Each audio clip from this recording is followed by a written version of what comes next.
in a podcast season far, far away. It is a dark time for the inhabitants of planet Earth.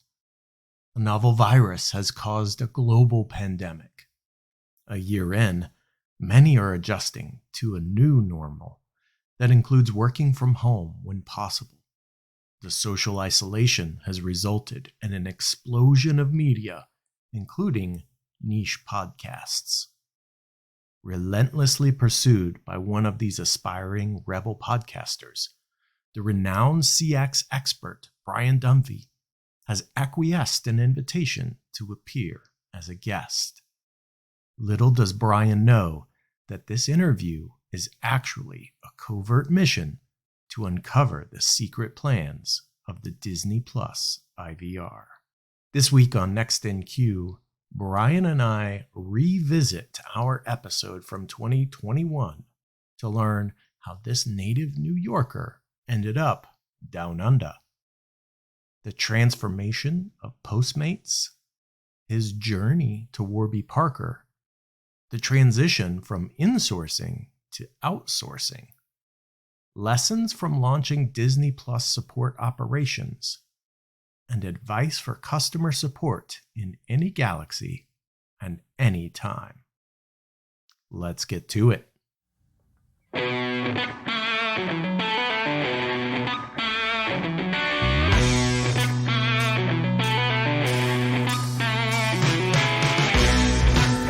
Welcome to Next in Queue, the podcast for contact center and customer experience professionals.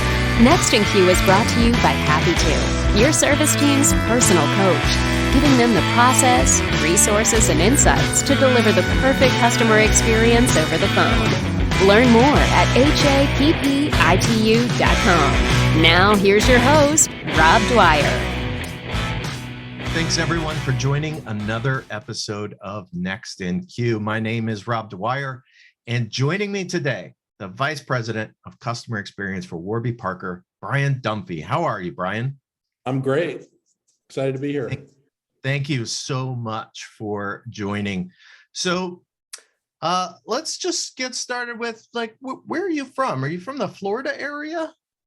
No, I'm actually from upstate New York. I grew up in a very small town outside of Syracuse, New York called Skaneateles. It's on the Finger Lakes, and grew up there, and then, started my career actually in Syracuse, New York. Okay, well, so what did you start doing there? So, I had, kind of odd jobs around, when I was trying to find my way, and I worked construction and all kinds of things. And I got a job in 1986 for Key Bank of Central New York in their phone bank, which I tell customer service agents today as a customer service rep for their loan department. And this was when you would call into the operator and give your name and your area code, and then they would send it back to a group of a hunt group, which would be about 4 or 5 people. And we would take the phone call, and we didn't have computers. We actually had file cabinets of people's loan systems, loan paperwork, and we would make notes in shorthand of their inquiries. And then we would go to, if they wanted a balance on their account, we would have one computer that was shared by 50 people, and it was an old DOS-based system that you hit tab, tab, tab, tab, tab, tab, tab, tab, tab, tab, account number, then tab, tab, tab, tab, tab, tab, tab, tab, tab, enter. So I started my career as a customer service agent on the phone, taking calls for Key Bank of Central New York, and found out I actually really liked it. That is, number one, an awesome story. And I love that there was a hunt group. I think that's something that a lot of people don't even know what a hunt group is. Those of us that have been around or worked in the right places know what a hunt group is. Yeah. So no computer, doing a lot of paper, except for the computer that you have is the greatest user interface in the world. It's lots of tabs. So where did you end up after that? I went to a company called ITT. They had a financial services division, and we really handled the entire customer experience from, this was in lending. And so we would do the 90 days, same as cash loans. We would do home equity loans and that kind of thing. And really learned how to interact with the customer from the very beginning of the application process to, all the way to where they're paying their loan off. And so the entire journey of it. And so our department was, or our branch was in Liverpool, New York. And I worked out of there for a number of years until that company was bought out by another company. And then I went back to my roots and took a customer service job in Fort Lauderdale, Florida, for a bank called Barnett Bank. And it was, they were purchased by Bank of America, but I really started my management career at Barnett Bank, was a customer service agent in the collections department for Barnett Bank, but then moved to the customer service loan, the loan line, they called it, the loan customer service team. And we sort of put that process in place of trying to close loans right on the telephone with customers at that time, which was unheard of. This is early 90s, but became a customer service manager. And really enjoyed, that was a fun job. Started as a supervisor, but then became manager. Love that job. And Barnett Bank was all about the service experience. And we went through a buyout by Nations Bank, and then another buyout by Bank of America. And then I moved into a senior manager of customer experience for First Data Merchant Services out of Coral Springs, Florida, which is outside of Fort Lauderdale, and really cut my teeth as an executive there. Was the customer service manager, became the director of customer operations, and then became the director of service operations. So I had a department as a customer experience director of 160, then went to close to 700 as a service operations director for the Southeast. So really enjoyed those roles, and that's where I got my Six Sigma Black Belt certification. First Data is still in business today. They're a great company. Yeah. From there, went to, I decided it wasn't cold enough in Fort Lauderdale, and decided to move to Peoria, Illinois to get You're crazy. You're crazy. Right. And went to work for a business process outsourcer called Afina. They are now HTMT, the Hinduja group, but I was their director of quality and implementation. So we would bring new clients on and get them implemented in the process and manage their quality management system of inspecting calls and scoring and all those things. Was in Peoria for 4 years, loved it, but Assurion came calling in Nashville. When I started with Assurion, it was about 2,000 people at the time. They were still in the roadside assistance business, and became the director of quality for a great leader named Bonnie Speck in Nashville. Moved my family to Nashville in 2008, and it was there through 2016. That was a great company that did a lot for my career. Was able to become the director of quality, then the director of Nashville operations. And then they decided, Brian, we want you to kind of go away. And they sent me to Australia to open the Australian business for Assurion. And so I spent, my manager at the time was Todd Cretion, and he said, it'd be just a couple months stint. Then 2 years later, I came back from Australia, launching the business with a client there and growing the operation. I came back, and I was back for a couple of weeks, and my boss came to me and said, "Don't unpack." No. Then moved me to London. This was going to be a 30-day thing. A year later, I came back. Wow. And was asked to run retail operations for Assurion, and I did that for a few years, and then got into really managing the outsourced footprint and launching in different countries for Assurian. And so got to see the world on somebody else's dime, which was fantastic. Yeah.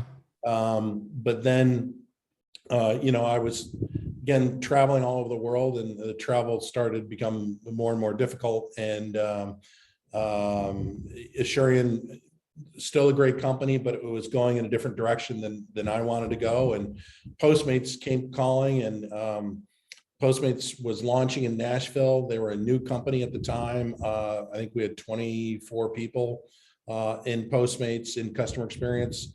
And in the sales team, I think they had 10. So it was very small. We moved into the Cumming Station building here in Nashville, and we grew to about 1,600 people when I left, but we launched customer experience in Nashville with Postmates, and really in partnership with Donna Draymond, who's been on previous podcasts.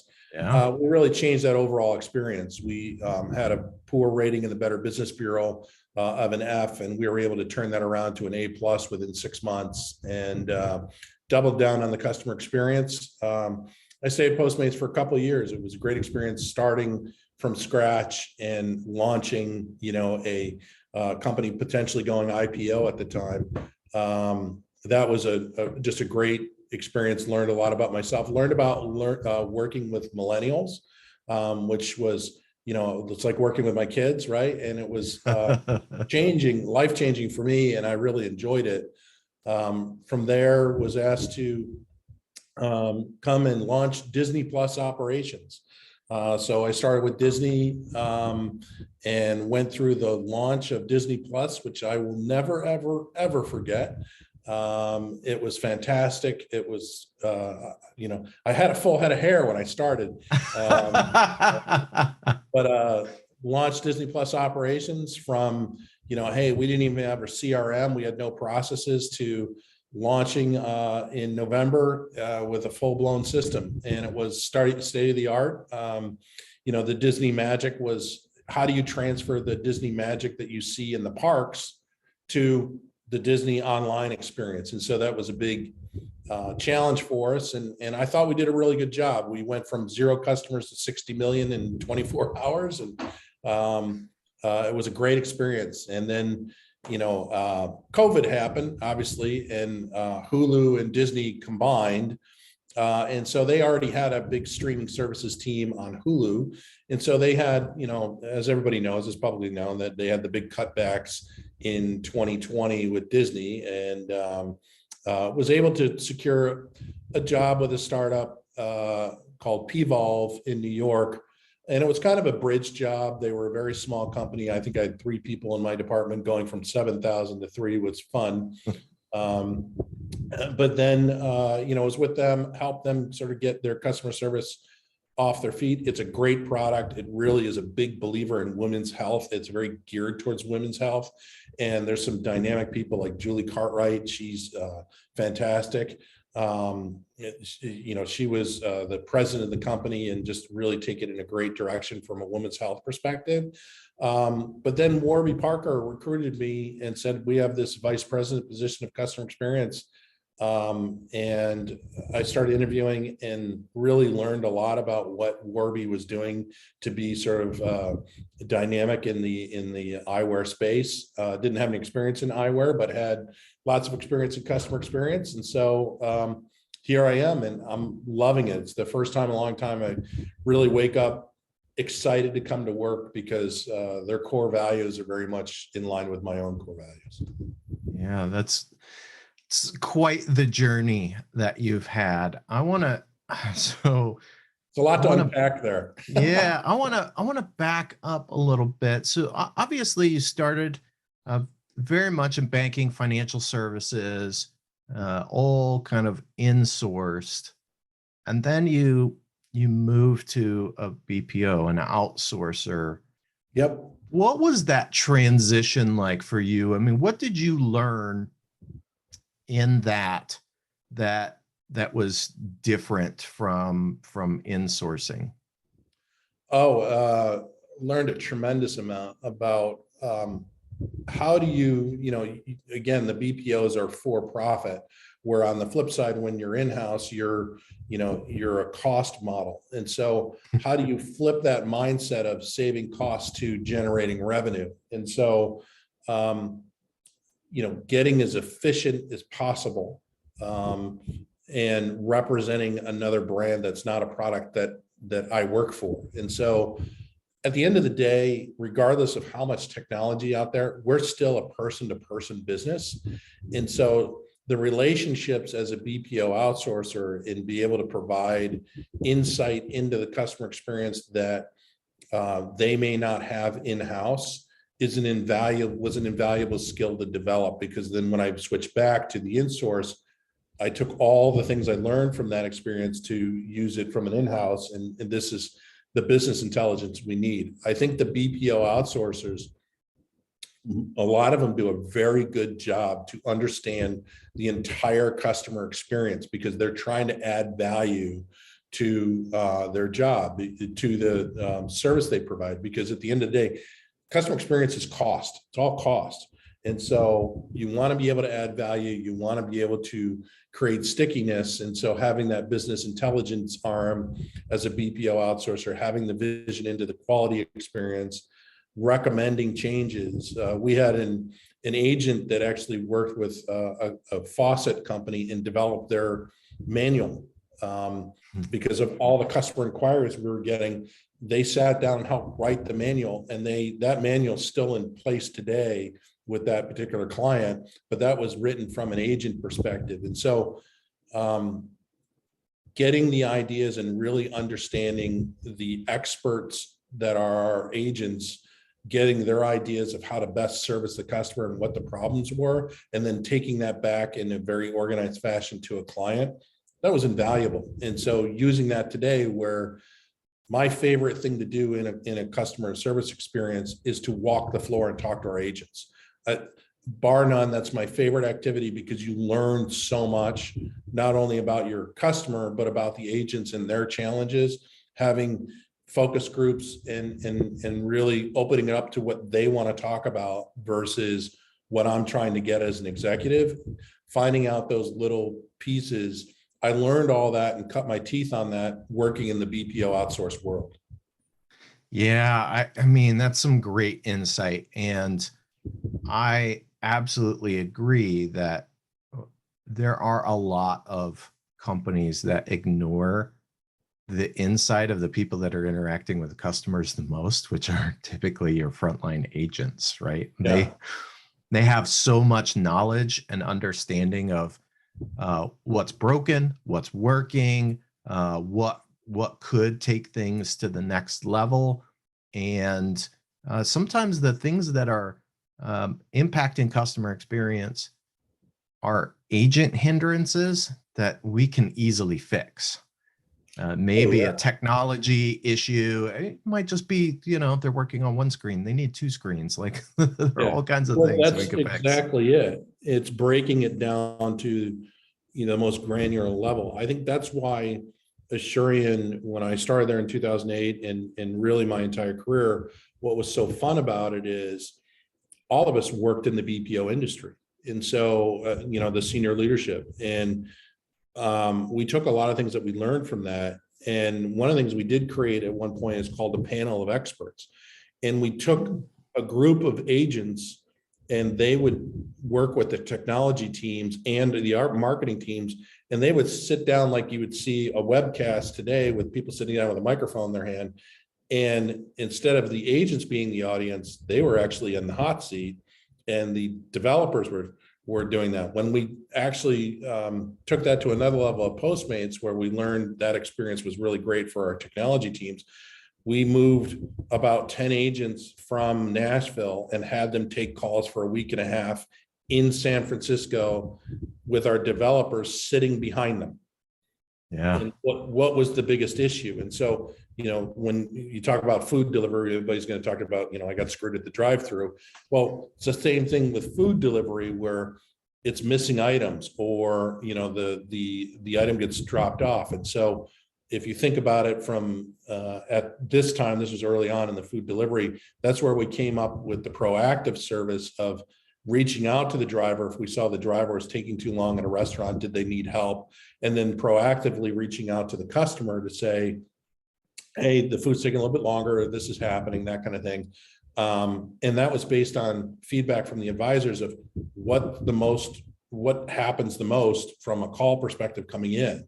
And if we reached out, could we troubleshoot and get in front of that, even if it's via text message or a phone call, that kind of thing. We found it deflected a lot of volume coming in because we took that proactive step, even with a low cost of a text message saying, hey, this is where we're at. Yeah, absolutely. So let's talk a little bit about, because I'm fascinated, you mentioned starting at Disney Plus and going to 70 million customers overnight. I was one of those customers. I think it was everyone who sees the Lego Star Wars behind me probably could have guessed. Absolutely. So first of all, I'd like to know what was the hardest part of that? Because it sounds like, right, when you talk about a lot of these things, people come into a situation where it's already existing, right? We're trying to improve, and you're going into Disney Plus at this point and really kind of starting from scratch, and it's a new platform, and it's not a startup, right? This is, yeah, you're starting something new, but I mean, everybody knows the name Disney. There's a lot of pressure on, I imagine, that doesn't exist in the startup world. So, talk to me a little bit about what that was like and kind of what the hardest part of that launch was for you. Sure. So it definitely it felt like a startup. There's no doubt. The great thing about it is you had Disney behind you. So from any startup, you're already scratching for funding. Well, we had the entire backing of the Disney brand launching this piece. And they, the marketing, as you remember during the time, was crazy. I was walking through JFK Airport, going overseas to meet with our teams in Asia. And all the Star Wars were on the concourses. There was so much Disney Plus stuff. And I'm like, can we just stop just for a minute, please? This is killing me. We haven't even launched yet, and I'm going to get 1 billion calls the first day. Somebody help me. But I think the hardest thing was we were still putting together the platform to service customers with right up until launch, even after launch. And we did a lot of things right, and really gathered a lot of information, but we had to develop a CRM, and we had a platform that no one else was using within the Disney program to service the customers and gather information. And then on top of that, we had to develop a help center. I think the challenge is really understanding what we thought customers would call about ended up not being exactly what people really called about. And so we launched this technology, this awesome streaming service that was highly technical, really high quality streaming, but people were streaming it on devices that were 10 years old, right? And didn't have, so people were calling in, well, I've got this Google dongle that's 10 years old and it's, pixelating. Well, yeah, maybe we could step into the 20th century and get an upgraded version. But so really understanding what was going on. And so the biggest challenge was, how do we get the information in data? So what we implemented was, again, this goes back to the BPO days. Back a long time ago, we had a daily check-in call with every site. And part of that was your workforce management, your staffing, how you're performing, but also what's going on with the experience. So what we did was we had the developers who were in charge of the streaming service piece. Then we had every site, and you're talking about a fairly large group of people, about 3,000 or 4,000 people, but we had every site that was taking calls, their site director, site leader, and then some of the managers on. So we probably had about 30, 40 people on this call. And we'd go site by site. What are we hearing? What are the issues? And then the developers then would say, okay, we need more granular. version of the software are they running on their device, what type of device is it, when was it purchased, what year. We really got very granular to get in front of these streaming issues quickly.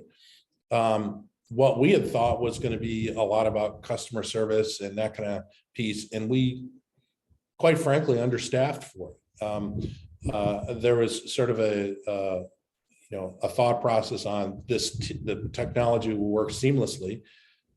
For the most part, it did, but you're talking about we got hit with 325,000 contacts in the first day.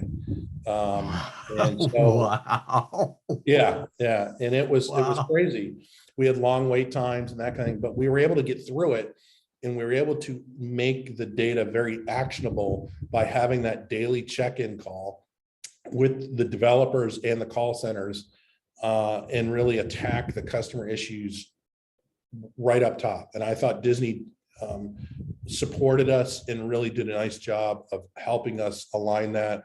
This was during some of the downturn of the park seasons where the Disney parks, they were going through a slower period. We were able to rally people from the Disney parks teams into Disney Plus, get them trained, get them licensed, get them up and running. So we had the support of the entire Walt Disney Company, which was fantastic. And I really think that they're continuing to, raise the bar from a streaming service perspective, with a product that always continues to impress me, and a product that I absolutely love and still use today. Yeah, well, me too. And we're recording this on May 26th, and there's some exciting stuff coming out this week. So yeah, so that really is fascinating. Honestly, I can't imagine. It sounds like you think you're going into customer service and you end up doing tech support, and you end up doing tech support really for just about probably every device out there, right? Oh, it's amazing, yeah. Because people are streaming to computers, to TVs, to their phones, to dongles, just tablets, and you're talking about every make, model, and OS that exists probably that you're having to deal with. And if you hadn't hired a bunch of people with all of those kind of tech support skill sets already baked in, there's certainly a learning curve for the agents as well, right? Because there may even be some nomenclature that they're not even familiar with when you start getting as granular as it sounds like you needed to get. Well, they had tech carts that would be in the centers, and the tech carts were movable. And so you could try to recreate the issue. We had a lot of different devices on these tech carts, and try to recreate the issue. And so again, that's where Disney sort of stepped up and said, we need to have our agents prepared, because this is what a Disney customer expects from us. And so were we 100% perfect? No, but I thought I was very proud of what the team did. I was very proud of the team that worked for me. And I still talk to some of the people there today, and I always beam with pride of what we accomplished. Yeah, I bet. I want to go back a little bit to your time at Postmates. Sure. I think, one of the things that I talk to a lot of people about, because I think a lot of organizations still wrestle with this, is when it comes to the channels that we manage, and depending on your business, there are all different kinds of channel preferences that go on. With Postmates, I know that you really led kind of a change in social and using that as a channel. So can you talk to me a little bit about, what led to that decision, and, what was successful about it? What were the challenges that you faced? Those kinds of things as far as just that channel. Well, I think the decision was made because understanding who our customer is, right? And so the customers that were using Postmates and Uber and Lyft and these different services were not, my age. They were younger college students. They were in their 20s, early 30s. And so really understanding what are the vehicles that they communicate in. And so we certainly knew, like, take example of my kids. My kids don't read email, they text. And so understanding that where to meet them in their channel. And so we had a marketing arm of Postmates that did everything through social media. But then we started really getting customer service inquiries through social media, and the social media team marketing side would get them to us and we'd work on them. We then developed, we need a team to actually address these issues because, obviously when I was younger, a bad experience influenced 10 people. Well, now it influences thousands through social media. You can also then, Donna really spearheaded a lot of this, but you can also make it such a great promoter of your brand. If you think of brands that you're loyal to, most of the time it started out with a problem and how they solved it. And so if we can solve the problems through the social media channel and then they repost about it, that's not solicited, that's them just reposting about it, and people believe in that versus us posting about it. So getting customers to repost and solving their problems, that really sort of took off in our mind. Yeah, that word of mouth, I mean, that really is the best kind of advertising. It's interesting to me, right? You talk about the demographics, who's using Postmates and kind of meeting them where they are. You're at Warby Parker now, and it's funny, I was just having a conversation with my wife about Warby Parker because, her initial reaction to that business was, there's no way I would do that over the internet, right? I want to try on my glasses. But actually our oldest child, who's, early 20s, was an early adopter and is ordering glasses, trying them on, deciding, and it took my wife a while, and then she kind of saw that and was like, okay, well, I'll try this. What have you guys seen as far as are you seeing that bleed over in demographics, and does that influence how you approach your customer experience? Or are you still primarily dealing with a lot of kind of that younger demographic? I think we're seeing it bleed over a bit, but I think as people get more used to technology, especially I was teaching my mom how to use the app where you can, it's a camera and the glasses go on and you can see it right on your face, which is a really cool feature. And, I think it's us who are, I'm kind of late Gen Xer, teaching, getting taught by the millennial generation and how to really use some of the apps, but also, a lot of Gen Xers are pretty technically savvy. And so, we want to solve things within the app. Like any customer service person was, I don't want to call anybody. I just don't. I'll do it when I have to, but if I can solve it in the app, I think the big thing that we learned from Postmates, as well as that I know the other companies, Warby is doing, Disney Plus is doing, is how do you keep the person in app? And so if you keep the person in app and you can solve their issues within the application versus them having to go to another channel, you can really create a loyal experience. The other piece of that is, how do you, if you have to leave the app, how do you pick up the experience at the exact moment? Companies like USAA are great at that. So if I stop my process on USAA and I pick it up and call their call center, they'll say, oh, I see you were in the app and here's what you were doing, blah, blah, blah. Having that ability to do that integrated technology, that's where our companies are moving to.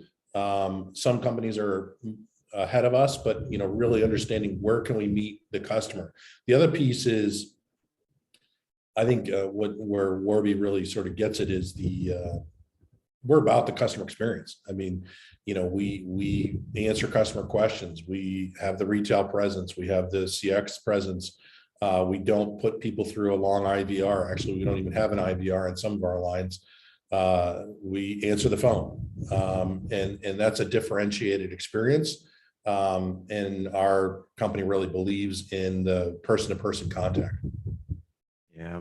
Speaking of IVRs, right before we got started, you told me a little story about an IVR when you were at Disney, and I want to come back to that because I'm just that kind of nerd. So will you tell us about that? Sure. So when we launched the IVR for Disney Plus, we had 3 options. Press 1 for English, 2 for Spanish, 3 for Wookiee. And so it was a joke. We had fun with it. And we ended up taking it down because they wanted us to be a little bit more serious, but we wanted to inject some fun into it. And you could press Wookiee and it would go through prompts by Chewbacca. And you'd try to figure out what the prompts are. And then you get to the last prompt and it would send you back to the main menu. But it was Chewbacca at the very end laughing at you with that laugh he does. And then you would go back to the main menu. And we thought that was fun. And, the people who are Star Wars geeks like myself, they always appreciate it. So every time I'd call in, I'd choose Wookiee every single time. I try to figure it out. But we did a lot of things around the IVR to make it fun like that. But on top of that, we made our alphabet. Like if you're calling in and instead of A for alpha, B for beta, it was A for Anakin, nice. B for Boba Fett. We went through the whole alphabet, and you could look at every genre from the princess genres to the Marvel genres to the Star Wars genres, and just have fun with it. And I think customers really appreciated that. And then on top of that, when you had a customer calling in, you could see what are they viewing. And so if they're a Star Wars person, you can gear your entire conversation around Star Wars. And, we did a lot of Easter eggs within our help desk. And so it was a lot of fun. It was fun because, the people I worked with, we worked a lot of hours to launch this. So we injected some fun to it because we're nerdy like that. So, yeah, there's just something about understanding your brand and your customers, right? That goes into customer experience. And so certainly I think a company like Disney understands very much who their customers are and kind of what they're consuming. And that can fall into a lot of different segments, but it can also, there are a lot of people that probably throughout the family, right? If I've got a decent sized family, that we might be consuming all these different pieces of Disney content, but being able then to take what sometimes, right, an interaction that people don't look forward to, right? If I have to call customer care, so you mentioned earlier, like you avoid that like the plague, and I understand that. But if I'm going to have someone do that, depending on your brand, again, this isn't for everyone. You're probably not going to do this at Bank of America, but depending on your brand, you can absolutely have some fun with that. And if you know your customer, you can tailor things to that customer. And those experiences really can drive loyalty. And so it can be fun to play with some things in those channels. Absolutely. Yeah, I enjoy injecting a little bit of fun into things. That's for sure. Yeah, well, there's not enough fun in customer care, I don't think, anywhere. And I think the more that we can have, while still respecting, obviously, the job that needs to be done, the brand voice, and understanding our customers, I think there are companies out there that really have opportunities to do something a little bit different and a little bit playful and fun like that. Absolutely. So, you've been working now, particularly over the last few years, with some really, I would say, on the forefront of technology companies, right? I mean, certainly, Postmates was one of those companies that's kind of upending, food service delivery. Disney was, I don't want to say upending streaming, but they were certainly a big player right out of the gate. Sounds like there were some interesting things going on at P-Volve. Warby Parker obviously is a company that is doing things completely differently within eyewear. What kinds of things do you think are the things that are going to take customer experience to the next level over the coming years, whether that's where you are today, maybe things that you're working on, or it may be things that maybe aren't necessarily in Warby Parker's future, but you're looking at and just keeping an eye on? I think overall, not forgetting customer service is about creating a relationship with your customer. There's so much technology out there that, from an AI perspective, from automation, and I get it, there's a place for that. And, driving in the 35 years I've been doing this, no one's calling up to say hello. I'm still waiting for the call. Hey, Brian, how you doing? Hey, I'm good. Thanks for checking. I appreciate the call. Never gotten that call. And it's about solving customer problems. So if you can be focused on solving and solutioning the customer's problems, especially on the front end. I had a boss at one time back at First Data, a great guy. And he said to me, he goes, I want our agents to feel like they're the president of the company. And let's empower them. And so as much technology as you can have, as much automation as you can have, those things are all important. At the end of the day, are your agents empowered to actually solve the customer's problem? And in many respects, they're not. For whatever reason that people want to do. We had an issue one time at a previous company where the CEO did not want us to do any refunds at all. Don't do any refunds. I don't care what the reason is. And we're like, okay, everything's going to tank as a result of that, which it did. And then the escalation started getting to him, and it was painful. And he said, okay, well, how do we look at certain things to make these refunds or things of that nature automated, so the customer doesn't have to jump through hoops? And so you're getting the calls that you should get versus the calls that you are more annoyances.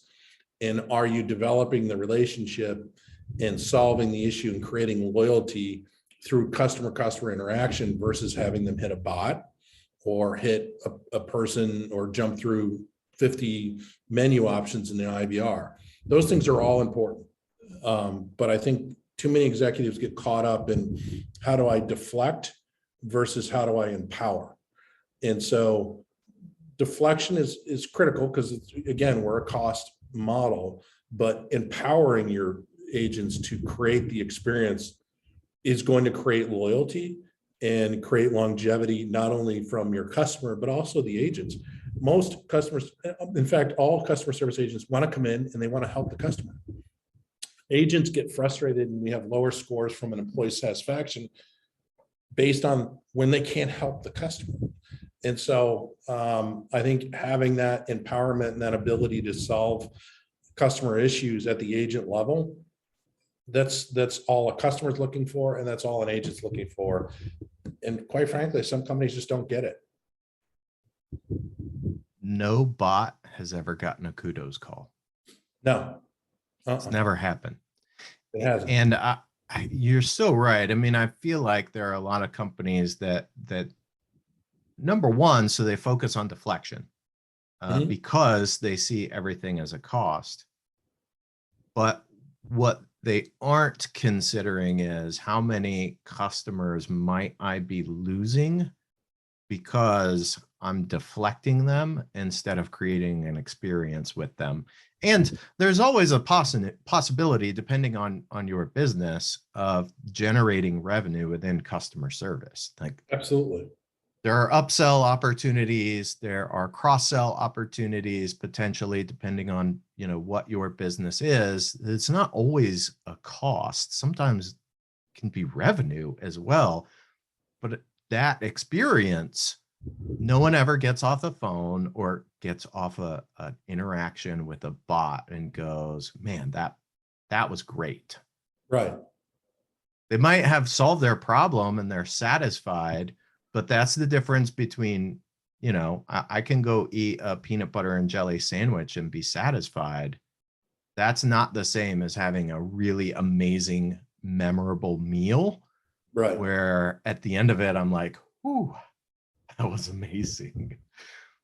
Yeah. And we can create that with people. So I love that you brought that to the forefront, because I absolutely agree with that.